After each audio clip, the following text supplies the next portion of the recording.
Thank you Hrithik, तुमने हमेशा मेरा साथ दिया। मेरे सेक्रेटरी ने बल्कि मेरे दोस्त और मेरे भाई बनकर हर कदम पर तुमने मेरा साथ दिया। Thank you. अरे सर, उसकी कोई जरूरत नहीं। सर, पर क्या मैं पूछ सकता हूँ कि आप रहेजा परिवार से इतनी नफरत क्यों करते हैं? क्यों उसे बर्बाद करने के लिए आप किसी भी हद तक जा सकते हैं? बहुत लंबी कहानी है ऋतिक, पर अब तुमने पूछ ही लिया है तो सुनो।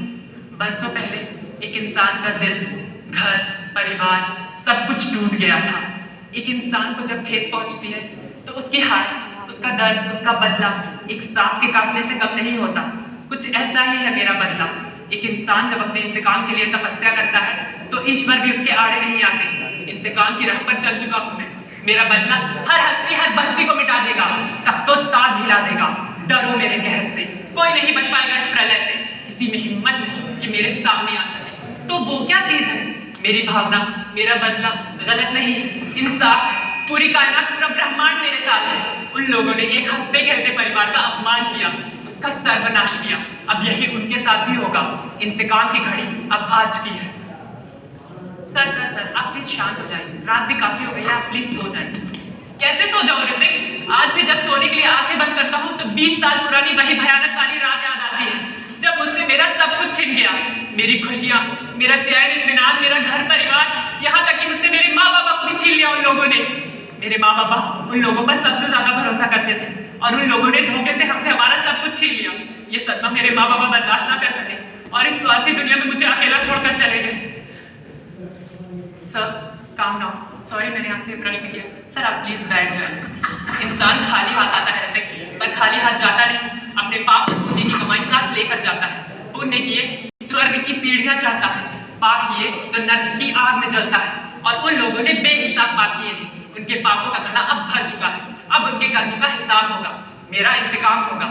मेरे बाबा की एक एक चीख के बदले उन लोग की 100-100 चीखें होंगी। मेरी माँ की एक एक आंसू उनके चिता के अंगारे बनेंगे।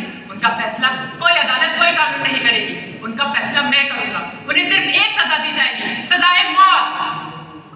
सर आप प्लीज बैठ जाइए। कल पेपर्स भी देख लें। मैं भी अब चलता हूँ। Good night.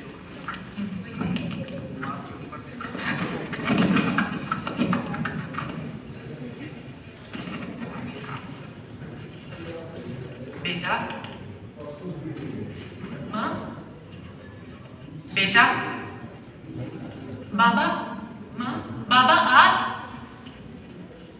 बेटा, तुम गलत राह पर चल पड़े हो। ये सही नहीं है बेटा। हमने अपने बेटे को ये नहीं सिखाया।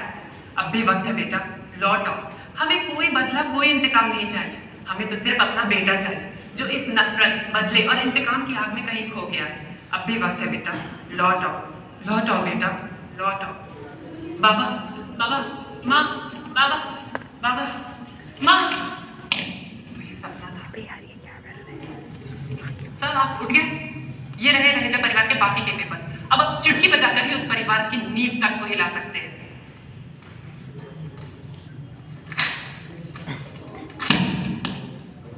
सर, ये आपने क्या किया? आपने इसे फाड़ क्यों दिया?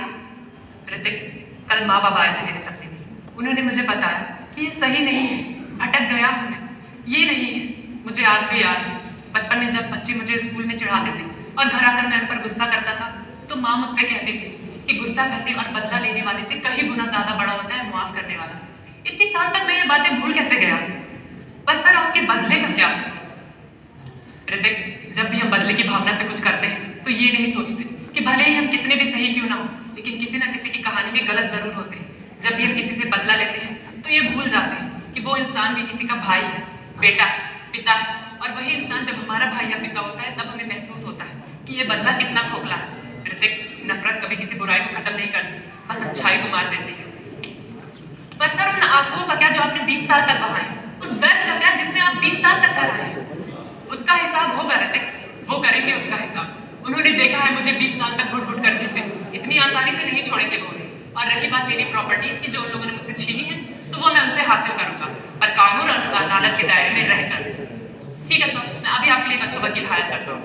उसकी कोई जरूरत नहीं, अपना केस मैं खुद लड़ूंगा। पर सर, आप अकेले? अकेले कहाँ ऋतिक? अब तो मेरे साथ स्वयं भोलेनाथ है, वो देंगे मेरा साथ। और तुम देखना, हर बार की तरह इस बार की जीत अच्छाई और सच्चाई की होगी।